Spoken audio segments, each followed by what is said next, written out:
Sasa wanauza kwa shilingi 2,500 kwa kila gunia. Lakini hiyo mbolea walipewa bure. Ilikuwa inatakikana wapewe wa Kenya bure. Sio Raila anasema, Rais Putin Urusi ndiye alisema wiki jana ati alipatia Kenya mbolea ya bure, Kenya na Malawi. Anauza hiyo mbolea. Anadanganya wa Kenya kwamba amerudisha bei ya mbolea chini.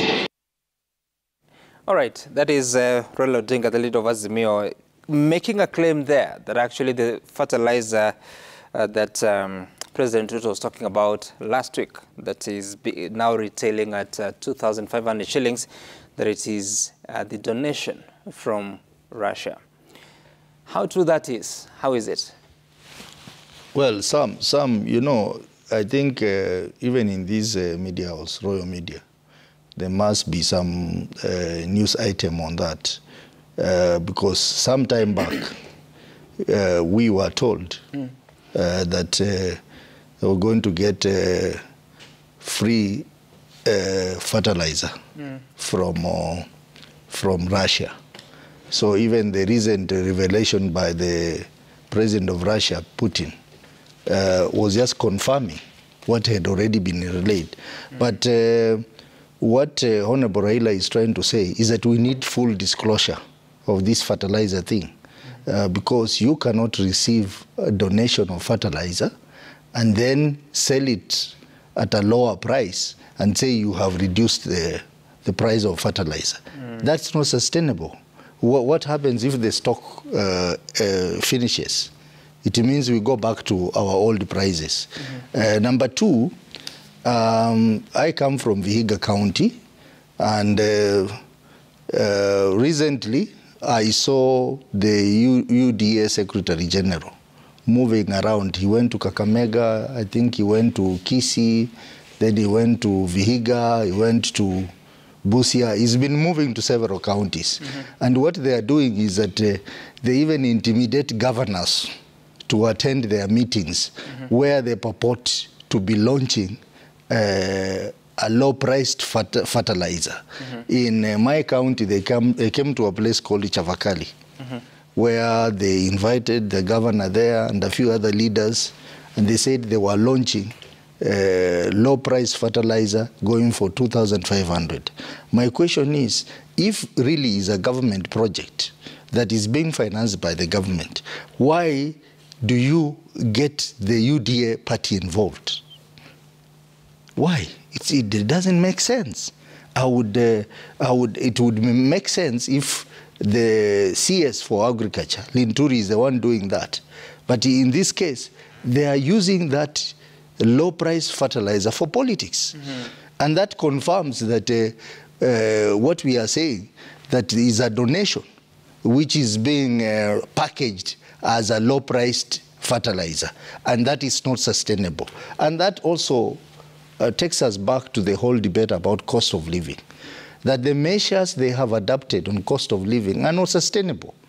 When they say, for example, they're importing oil from Saudi Arabia so that they can push down the dollar and the cost of living will go down, we have seen nothing has changed. In fact, the cost of the dollar keeps on going up and up. They recently, we were told that the sugar millers were going to close for 4 months. I know for sure that it was at the request of the millers themselves to close down so that cane can mature, they can have cane to harvest, but at the same time they made another request that they be allowed to import sugar as millers, so that to cover for that period of 4 months. That has not been granted. They have not been told no. They have been told no, and the effect of that is that these millers, some of them have had to lay off staff, others have Wait, so the have reduced are paying to be allowed to bring in imported sugar? Yes, to cover for that shutdown period of 4 months. But now the government has decided that no, it's not millers who will bring in the sugar. But what do millers do? Do they mill or do they pack? No, you see, what is happening is that due to increased capacity, crushing capacity, we have a problem with the shortage of cane. There is no cane to be crushed. So now they wanted a period of time when they can have some cane to crush. And they decided that for the 4 months, let us not crush. And they got the permission from government. The government allowed them to shut down. But they also made a request that allow us to import sugar for the, for the 4 months. That's what I'm asking. Does it make sense that a milling factory which mills raw cane to become sugar now is importing finished sugar to come and package and sell? What is that? What do you call that? Well, millers at some point were allowed to import in sugar. In fact, at some point, the conversation has been that instead of opening it for everyone, let us only allow licensed millers to bring in sugar so that you can regulate the importation process. But for this particular request, they were justifiable because they have costs to cover. They have employees to pay salaries. They have other costs to pay. They have tax to pay. So within that period of 4 months, when they're not crushing cane because of shortage of cane, it would have made sense to allow, to give them the first priority to bring in sugar. The other point you raise is that the fertilizer donated from Russia is being sold to farmers. But from what I've been reading, it's 34,000 tons. Yes. Metric tons. Yes, metric tons, which is just about 688,000 bags. So obviously this is not sufficient for the entire farmers because previously we've heard of 1.4 million bags of 50 kilogram bags. But also there's word that this is also being finished to make it conform with the soil needs. That is not free. You see, Sam, you see, first of all, the fertilizer is being kept in the silos. Farmers have to travel long distances to go and get the fertilizer. The cost of traveling adds on to that cost of fertilizer. For example, if I have to take a boda to go to a center where there is fertilizer and spend another 500 shillings, so that is already 3,000 shillings. If they were serious... You're not answering my question, unless you don't have an answer, which I can seek. Can you ask it again, please? Okay, let me ask Honorable Lote. Maybe he has an answer. So, what fertilizer is this being sold to farmers? Is it the Russian fertilizer? And if it is, why is it being sold at 2,500? Or is happening to it to an extent that it reaches at that point? First of all, thank you. The fertilizer that is being sold is not Russian fertilizer because it is only last week. Sure? It is only last week. Please do not interrupt me. Are you sure? Please allow me to be able to speak. Answer. Because when he speaks, I keep quiet. It is not the Russian fertilizer. In fact, what Osotsi said is that what Raila is trying to bring forth is to say, can we be able to have a full disclosure? That is what he has actually said. It basically means even himself, Mr. Osotsi here, does not understand whether it is Russian fertilizer or not. And you've put it rightly, Sam. You've said what Russian promised last week, which I do not believe that it will have traveled from Russia to Kenya and also be in our stores. That was a promise of last week. And basically what we are giving farmers now are fertilizer that has been procured by government and is being sold by government. If the Russian fertilizer will come, that will come later. So what I lead you to help him is to have this discussion continue in the media houses for the next time until when the Russian fertilizer arrives. Because what the Kenya government is selling is not Russian fertilizer. In fact, last year, the president said that he was going to reduce the price of fertilizer further. So from 3,500 last year, 2,500 this year basically means it is within the speaking of the president that is going to reduce the fertilizer. So first help Osotsi and the team to understand that this is not Russian fertilizer, help him have the full disclosure that Raila is calling for, and then let Kenyans know that later. Two, what he has actually said is... where will the Russian fertilizer go? Well, the Russian fertilizer will come, and once it comes, the government will disclose, and the government will actually put then it to farmers probably who are not able to raise the 2,500. So that will be decided when the fertilizer arrives here. And we know that is a donation. And it's the same government that said last year that we're going to get fertilizer from Russia. And Russia president has said, now I'm going to donate 34,000 metric tons into Kenya. So once it arrived, if the government was able to tell Kenyans before their knowledge that fertilizer is coming from Russia as a donation, it's the very same government that will give it out as a donation. But the ones that is being given out now is the fertilizer that has been procured by government, is the fertilizer that the president promised last year that the price is going to fall to 2,500. Where was it procured from? Fertilizer has been procured even last year. For your information, last year the government gave out fertilizer, and that is the fertilizer you talk about, 1.5 million metric tons. The ones that we are expecting harvest this year. And one of the reasons I'll tell you is the closure of our milling plants is because the government that was there was not proactive enough to ensure that there is fertilizer onto the farms. And so now they cannot crush anything because they are now sugarcane. I've asked you a question. And they are asking for 4 months because now the fertilizer that was given 4 or 5 months ago is now helping the cane to come into fruition. So we will actually start seeing I'm asking you a specific question. Yes. The fertilizer that is being sold by government at 2,500, where is it coming from? The fertilizer has been procured, just like government procure any item. I cannot say from where, because I don't see it in the procurement. But what I know is the government of Kenya does not produce fertilizer. And when they were actually giving out fertilizer last year, that fertilizer was procured from the countries that produce fertilizer. And one of the countries probably that was actually spoken about is Ukraine. And the reason why people are saying because of the war between Russia and Ukraine, the price of fertilizer is going to go up. But good enough, the government was able to stabilize that price. I hear you. Still many questions. Fred, how much do you know about this entire process, and how do you distinguish the truth from politics? Sam, when you have a regime that do not communicate efficiently and effectively, then what is documented is what we go with. What the sponsor says is what we go with. These 34,000 metric tons was a donation of mineral fertilizers.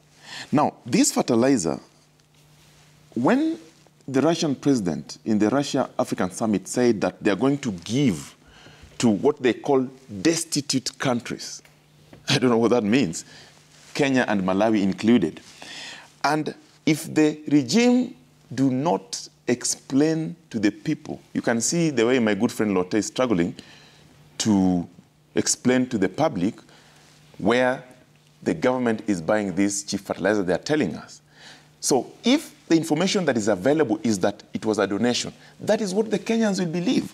Number two, this was a purely humanitarian campaign that should not be subjected to any sanction. In fact, free of charge. And therefore, the expectation is that this fertilizer should be free.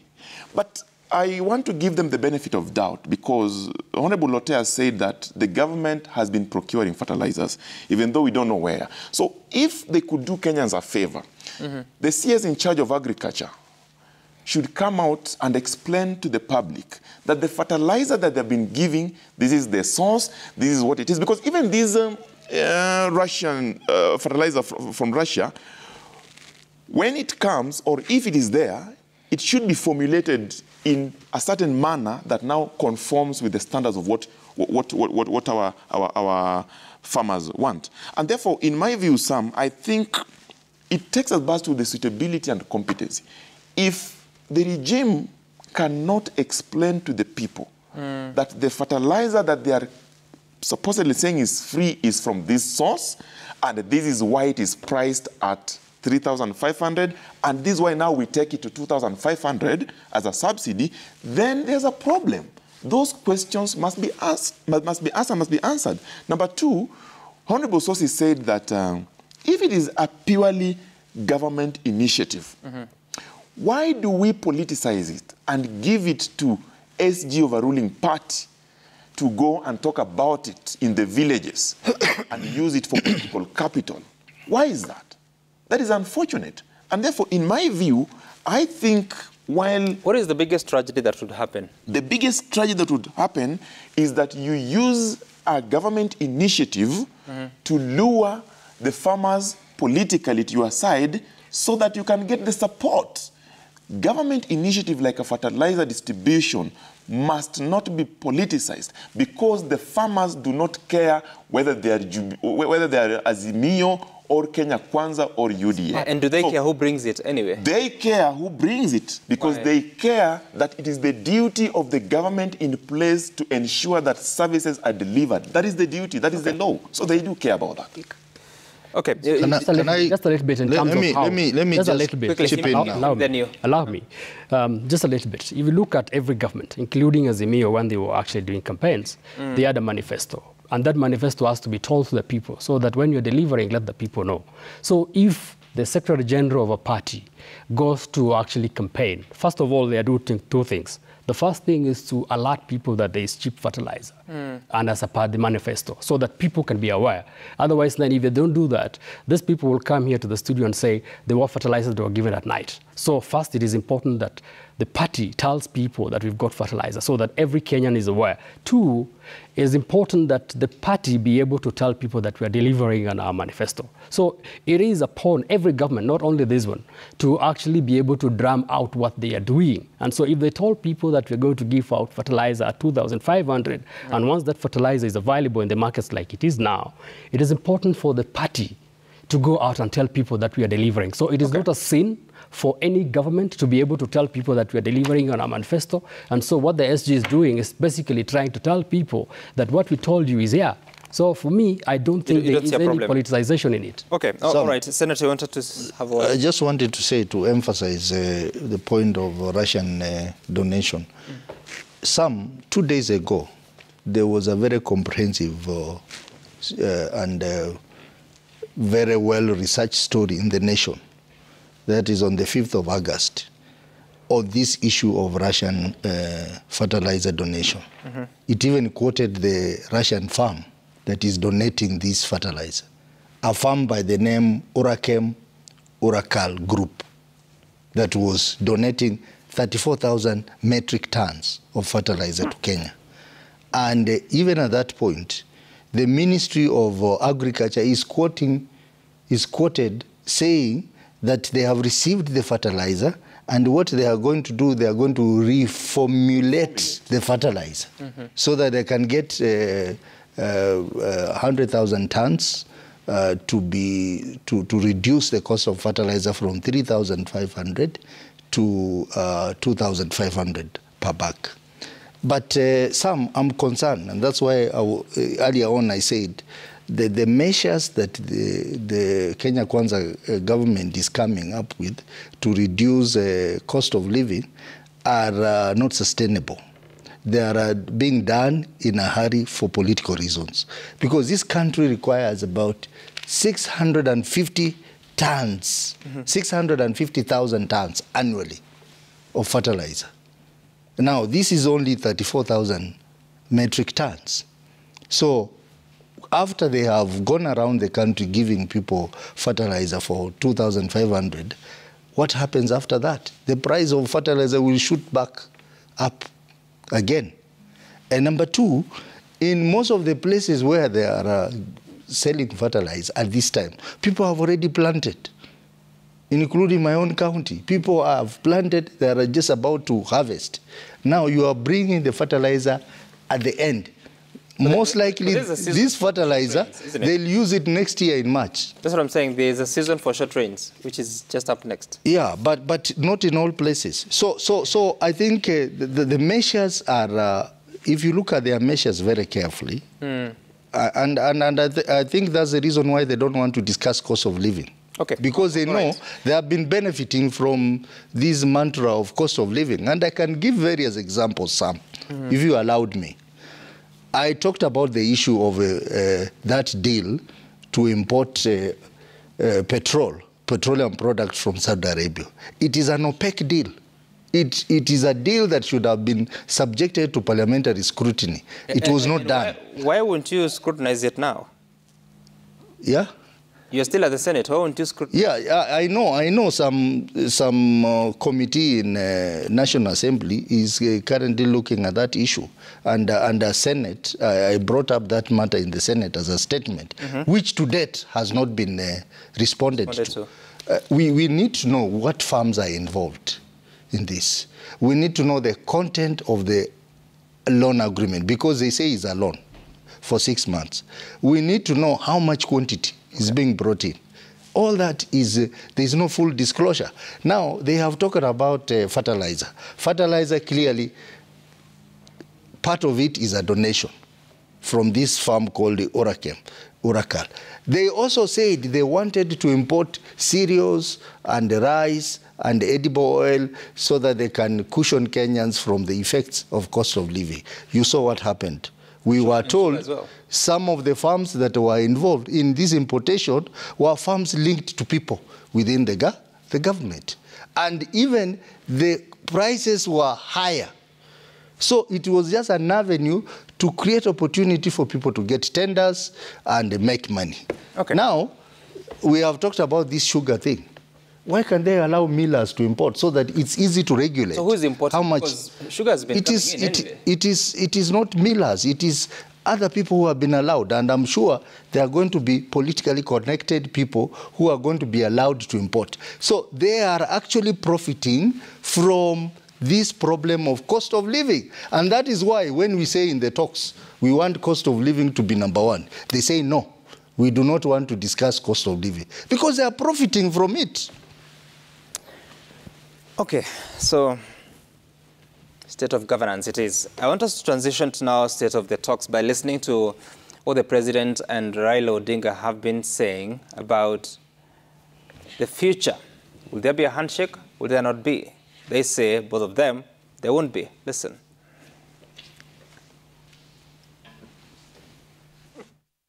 Kwa Moi wakapata kitu, wakaleta kisirani kwa Kibaki wakaleta pata nusu mkate, wakakuja wakaleta kisirani kwa Uhuru wakapata handshake. Hapa hakuna handshake, hakuna nusu mkate, hakuna chochote. Tunasema kwamba tunataka tuingie kwa serikali yako. Hata ile ambayo nasema ile ya handshake na Uhuru, mimi mlisikia kama nilikuwa na waziri ndani ya serikali ya Uhuru?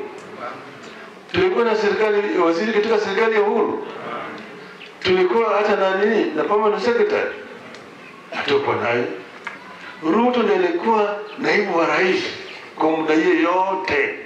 Anakula mshahara, ana walinzi, anahudhuria katika mikutano ya cabinet.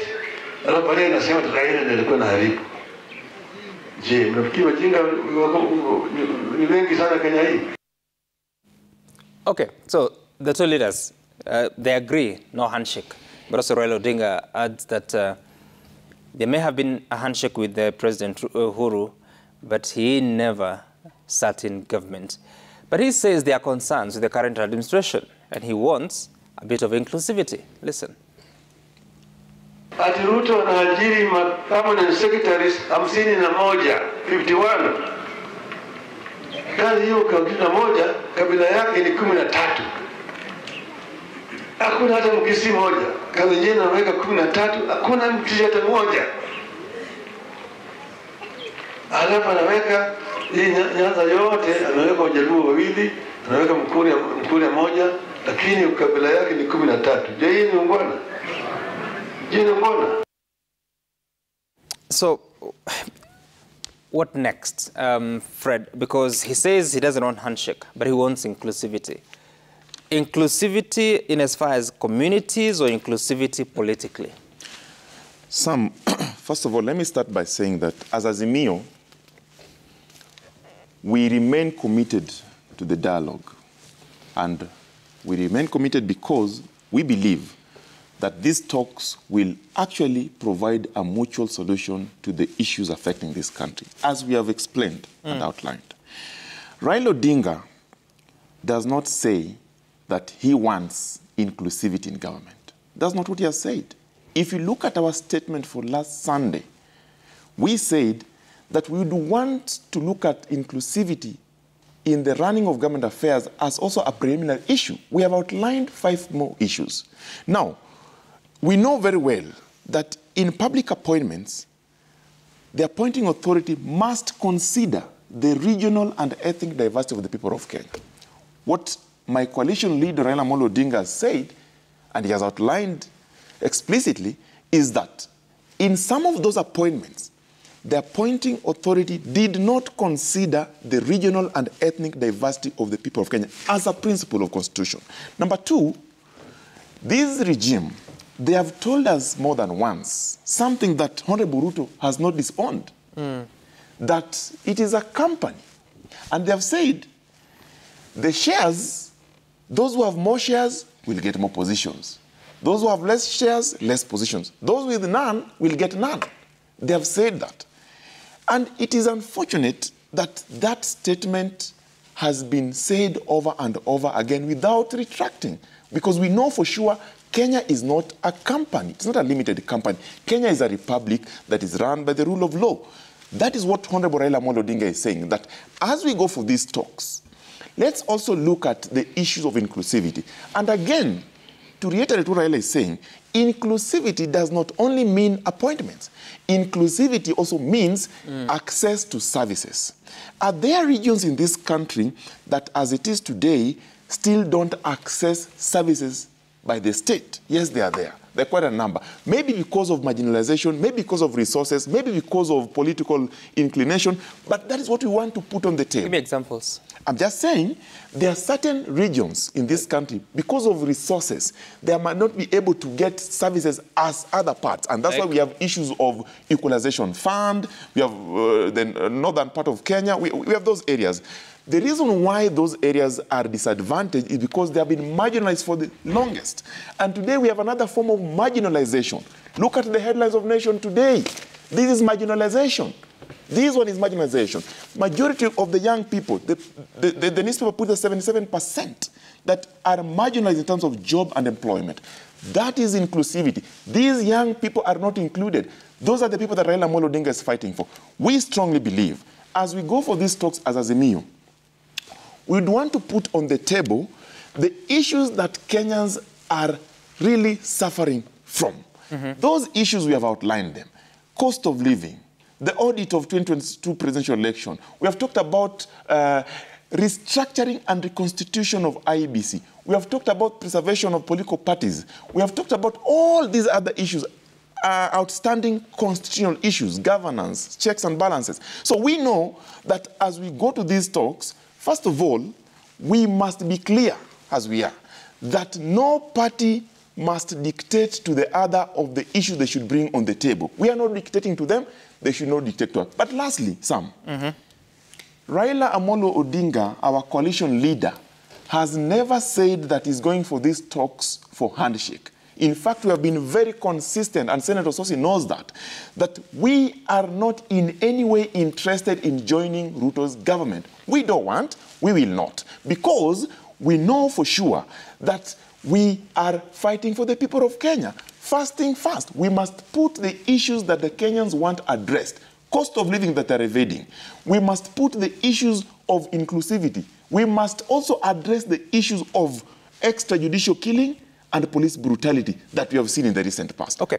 You know, Fred, first of all, I think you're misreading the report on the Daily Nation. I'm not. 77% is what they are citing to be the proportional size of the youth in that the population. Bears the heaviest brunt of the population. I'm just saying that out of the 51 or so million Kenyans, 77% are young. Yes. That is 35 and below. Yes. They are saying that majority of the unemployed come from that population. Is that not marginalization?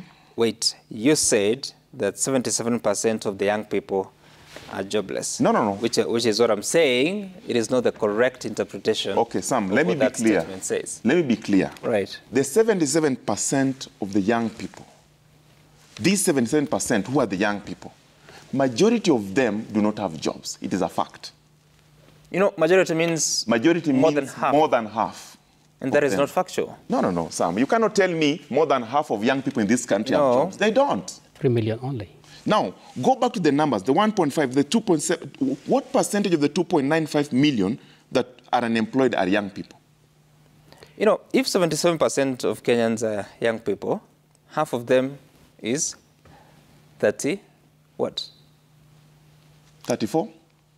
No, 35? 77 divided by 2 cannot be Okay. 34. Okay. So it's about 33.5? 38.5.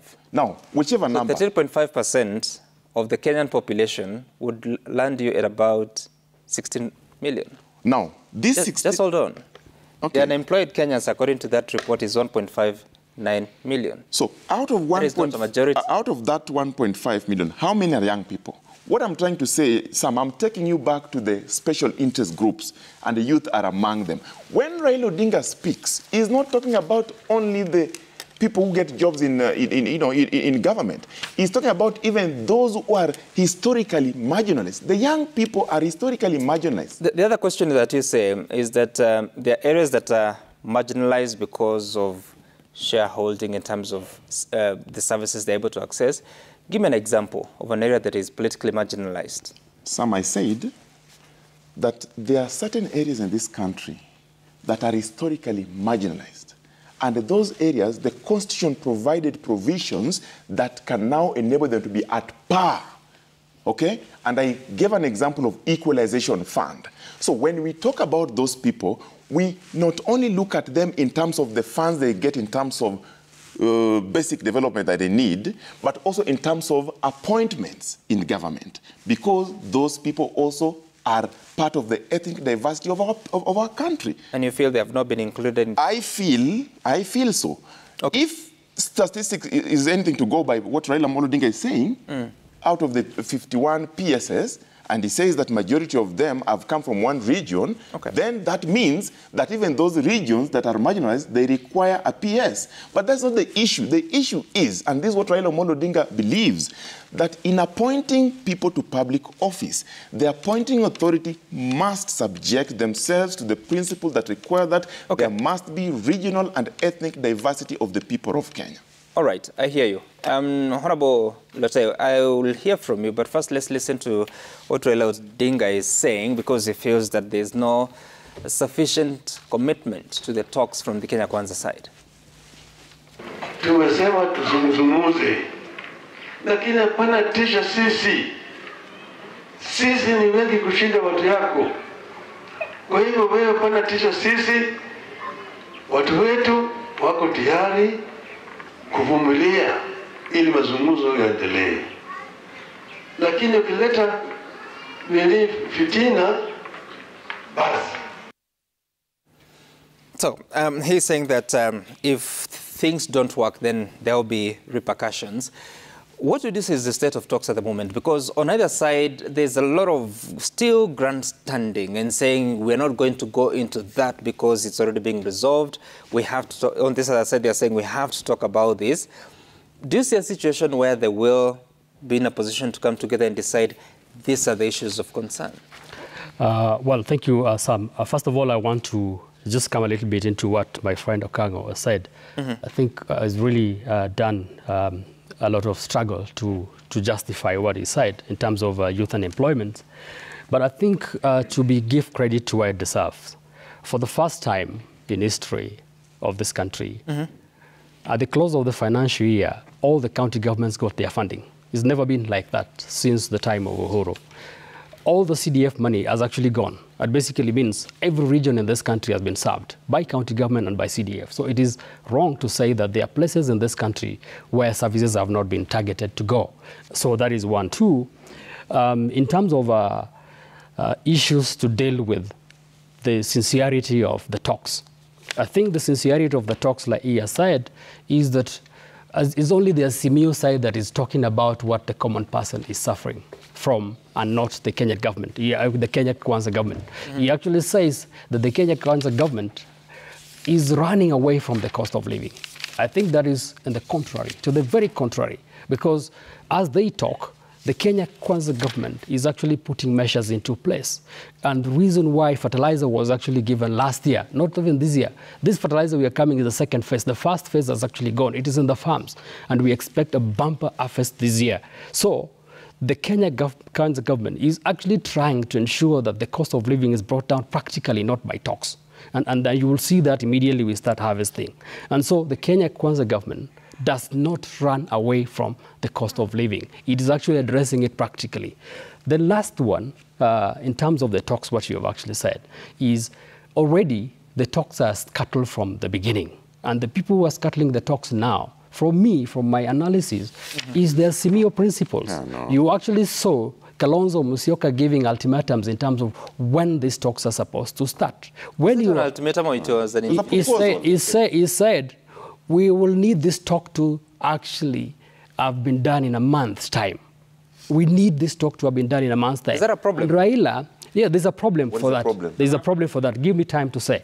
And Raila, I've just said it now, that already is trying to see that these talks are not taking place and that he's going to go back to the streets. So the street is the mallet that is actually handling all the time. No, I'm asking, is there a problem with what Kalonzo Musyoka wrote? There is a problem. Right. Because if you look at the proposals, and Okangwa said it rightly, if you look at the proposals of the agendas that the Azimio is putting onto the tables, despite the fact that he says that it's people-centered, I don't think it is. One is it talks about the cost of living. That is something that has actually been said. But the other one is we want to do an audit of the election. That is not people-centered. That is party-centered because they want to justify that they won election. Two, they want to say that we need to restructure the preparations of the 2027 election. That is not people-centered. That is party-centered. And finally, they say that they want to preserve the political parties. That, again, is not people-centered. That is party-centered. So, despite the fact that he says that their proposals are people-centered, is only that less thing of the cost of living. The rest of it is not people-centered. It is party-centered. What makes preserving the political party democracy, what makes it not people-centered? It is not people-centered because it is about the politicians. What they are actually saying is that People belong Kenya to Kwanza parties. have actually gone and poached the members from the Azimio. That is all that they're saying. That is not people-centered. That is all at the political discussions. But don't political parties stand to serve the people? The political parties are supposed to serve the people. That is correct. But the political parties, the way they are managed, is not on the service of the people. The product of the political parties is what serves the people. But the processes of the political party is within a political party That's what I'm structure. asking, because they're saying that if someone is elected on a certain coalition, they should stick there. If someone is elected on Kenya Union Party, they should remain in the coalition unless they follow the due procedure. I mean, what is wrong with that? And the due procedure, Sam, has actually been provided by the law. It says after 6 months, parties can decide. That's what I'm asking. Yes. What makes that not people-centered? It is not people-centered because it's all about where are you sitting in this government. It's all about that. But the law is very clear. The law says 6 months after a coalition has been formed, after an election, you can decide to join wherever. And so it is not wrong because the law has provided for that. So it is not wrong. What they are only decrying is probably that part of the law needs to be blocked so that once you are elected within a coalition, you're supposed to stick within that coalition. And I think that is right. People need to go to the law and change the law. But as the law is allowing now, the law does not say that. The law That's what allows. the law says. The law allows. He's a lawyer. He can 6 tell you. months, it doesn't matter. We could be a lawyer or not, but the law is a law. It's not the Which law? lawyer Which that makes law? the law. Which law? It's the Kenyans that made their law that says 6 months after, then you can be able to go into another coalition, and that law is there. So this is what I'm saying. The talks Wait a is minute. already, the talks. Wait. 6 months in the Azimio coalition document or in the Political Parties Act? Political Parties Act. You can leave. Yes, it is in the Political Parties Act. It's not there. So it is. It's not well, you there. can give me time to look at it. But even when we were leaving, we looked at it, and our lawyers advised us and say it is now time that you can leave. Jubilee left. Many other parties left. Those Left parties, they left the coalition. Ooh, They left the Jubilee coalition. left what coalition? Jubilee left Azimio coalition. When? They left. When? They are now in court. Where is Sabina Chege? Where is the other friend? They're haven't battling. left. Why? Because one side the is meeting saying, was not we are sanctioned. legally Jubilee is no able. longer part of Azimio. It's not longer part No, of Azimio. If you go that's to not Parliament, where Jubilee sits No, on one side. I'm asking on paper. You know, some. It is Jubilee left. Jubilee left Azimio. According to the records And- of the Register of Political Parties, where is Jubilee Party? According to the records of political parties, Jubilee Party is now in court. And the reason why they are in court, No, I'm not asking about the documents in court. I'm asking about the documents of the Register of Political Parties. the registrar of political party Jubilee forced to be in Azimio. And the reason, no, you can laugh, but the reason is Jubilee decided to walk out, and some members of Jubilee, and especially those that were in office before, the president and the likes, decided to say we are holding Jubilee back. But the members elected, of Jubilee. As you talk about political party democracy, do you see a problem there? There is no problem. That members of a political party change their focus. There is no problem as long as the law provides for that kind of movement. It is allowed. So if I come back to where I said, no, Honorable Leto, are you hearing me? I'm asking you this. Yes. Do you see a problem where a party goes to the election in a certain formation? Upon the expiry of the election or the end of the election, the members elected leave that party and pursue other interests, leaving the political party behind, and now seek a process to move it across coalitions. Do you see a problem there? I don't see a problem there. I don't see a problem. In any case, if you look at this country... So that's how things are supposed to happen? If you look at the history of this country, allow me to say, if you look at the history of... No, I know. The history of this country is the one that defines us to be like this.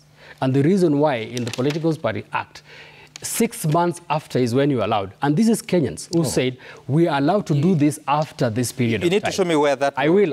Give me time. Give me a very short time. Honorable Sotsi, I'll get back to you.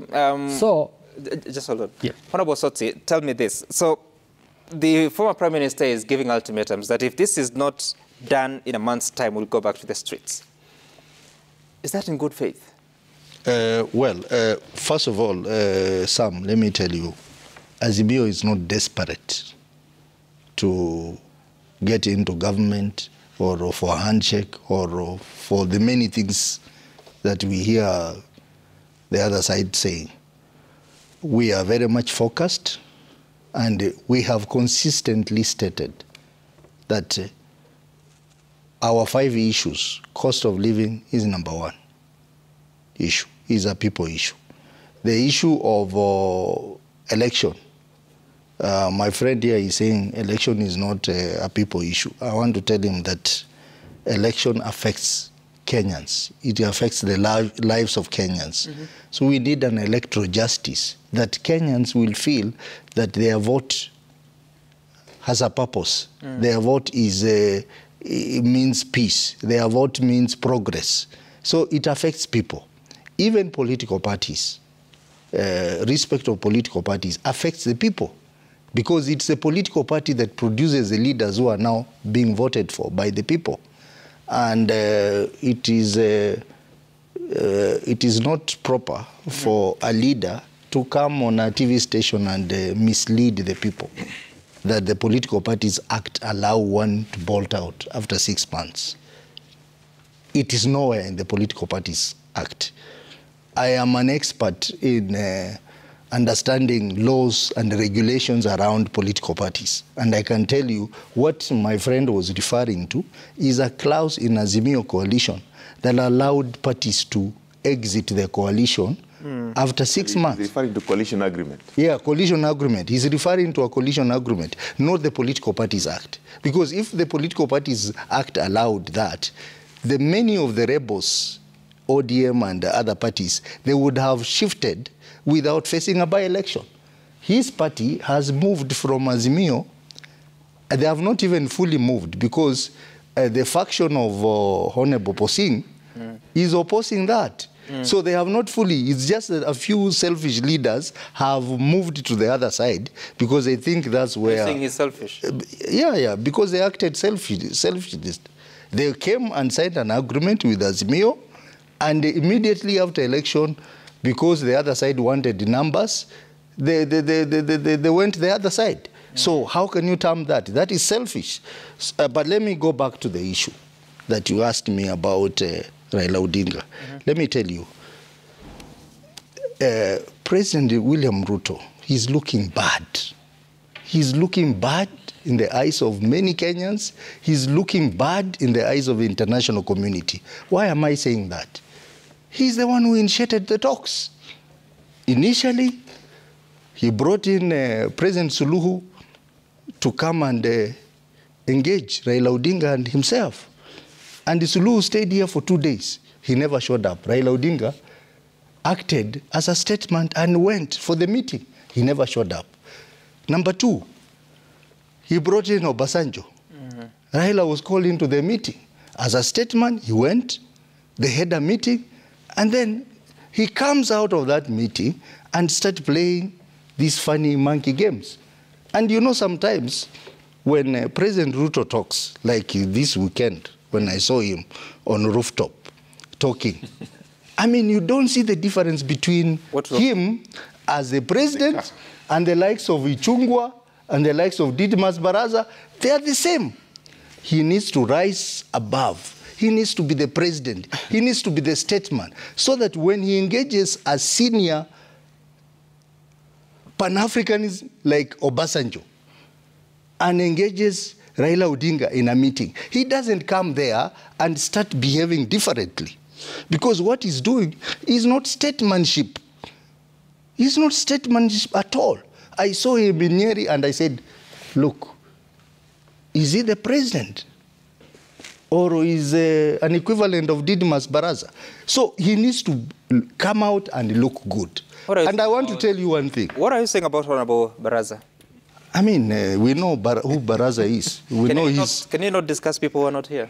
No, I'm just giving an example, Sam. Which is an unfair. That people who talk carelessly, people who carelessly chest thump, the president should rise above that.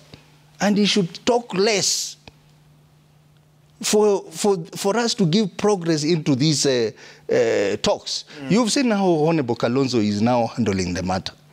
Kalonzo has seen the US ambassador, he has seen Western ambassadors, he has seen several African diplomats and engaged them. Say, this country, we need to move forward. But then we are not desperate. Because, you know, in their strategy, which I think is completely wrong, is that they think that when we are demonstrating and it is at the height of it, they come and say, let's talk. Then we stop. They think they have derailed us. They have not derailed us. They have only created a fertile ground for the next wave of demonstration. But what will and you see, as they are doing all this... Senator, what will demonstrations yield if you cannot speak to each other? No, you see, let me tell you, remember why we went for demonstration. We went for demonstration because the legislature, which is supposed to represent the people, the legislature has been taken away. When you get people who are elected on Azimio switching camp for no good reason and saying, oh, we want to be on the government, and they don't understand, Parliament has no room for government and opposition. So everyone in Parliament is supposed to perform oversight, regardless of the political party that took you there. You are supposed to defend the people. So when Parliament... If you're not able to agree on talks and you go back to the demonstrations, what are you going to achieve? We will achieve a lot. What? Let me tell you. It is Article 37 allows us to do it. Yeah, it allows us to do it. What do you allows expression of dissatisfaction is in itself a message. And that people are dissatisfied. Is dissatisfied. I heard him say that he's not going to allow demonstration. He has no powers to disallow demonstration because this constitution says Senator, the state cannot grant the right. We know what demonstrations have to picket past few weeks and months, and they've been very costly in terms of life and property. So if you're not able to speak to each other, then what do you want Kenyans to do? Look, Sam here, we are saying Azimio is ready to talk. Azimio has shown that he's ready to talk to the extent that these people are now coming and thinking that we are desperate. We are ready to talk. Raila has demonstrated that. He went to Mount Kenya for a meeting with Suluhu. Ruto did not show up. He went to meet Obasanjo with Ruto. They discussed things. He has not come out to say that he is not ready to talk. He is ready to talk. But he's saying it is not about the handshake. It is about the people's issues. Senator, people's issues that has been established. Yes. And they are due for a meeting on Wednesday.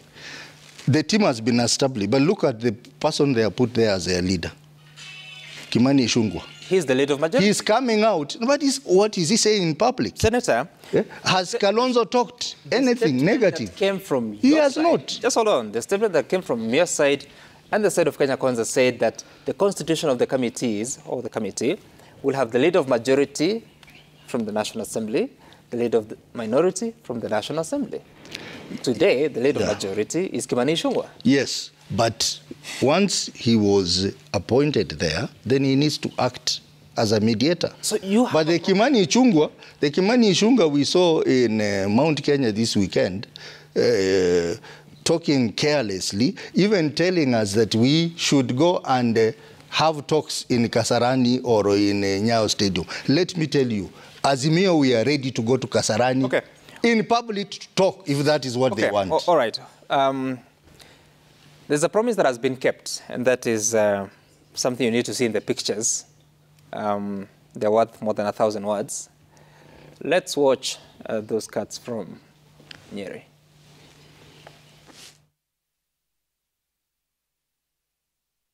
The images from Sagana State Lodge. The residents here there had a great day. You may recall that once upon a time, the deputy president, that time member of Mathira constituency, member of parliament for Mathira constituency, promised that once President Ruto becomes, they'll be meeting there to eat mchele na nyama. And the promise came to pass. Let's listen to what the deputy president said in relation to this. Sitaki hata siku moja nione mtu hapa kwa gate kama rais hajaita sisi. Sisi ni watu ya heshima. Sisi tutakuwa na heshima sana. Kama sasa tutakuwa na viongozi hapa siku ya Jumanne, nyinyi muendelee na kazi yenu. Siku rais akirudi anaitana. Anachinja hapana maskini. Okay, so the feast continues. Let me be the first one to comment. You are not in Nyeri. Let me be the first one to comment. I'll just take a look at the feedback that has come to us this morning on what Kenyans are saying. Okay, so this is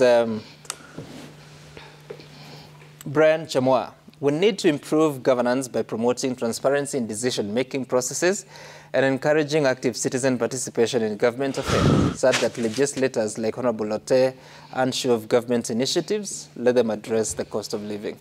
Okay? J.M.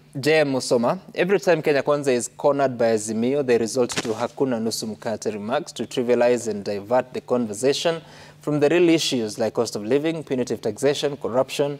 Roila already said hataki handshake. Flowers Tabi, Okango wants to have the issue of cost of living discussed by the both sides talk, but when asked the solution, he goes silent. You can't correct what you don't know. Let Kenya Kwanza implement their plan. Lawrence Kioko, let's be honest with ourselves. Kenya Kwanza can't implement Azimio manifesto, and the latter can't force for it to happen. Let Azimio keep the government in check and criticize objectively as they prepare to take government in future. No need to force themselves. And Rev Harry, let both sides put the interest of Kenyans first. God bless. And I think that's a good place to leave it at. Unfortunately, it's 8 a.m. I can't have more contributions from panelists, but I want to thank you, Senator Godfrey Sotsi, for being here, Honorable Titus Lote, and as well as Fred Okango. Unfortunately, the Deputy Speaker of the National Assembly wasn't able to make it here. We'll look for her and see if we can slot her for some other time. But all the same, thank you so much for watching and for sharing your feedback. We continue to raise the questions. And stay tuned, because there'll be the big conversation on Wednesday evening from 7 p.m. on the matters education, on what has happened recently. There's a Presidential Working Party report on education reforms, but also what it's doing and what is happening to the entire structure of education from basic to higher education. And of course, the Sporty Monday is up next. They're here, they're dancing, they're very happy that Arsenal got a plate. We just saw people eating rice in a plate. Congratulations, Arsenal. What a good start. My name is Sam Gituku. See you some other time.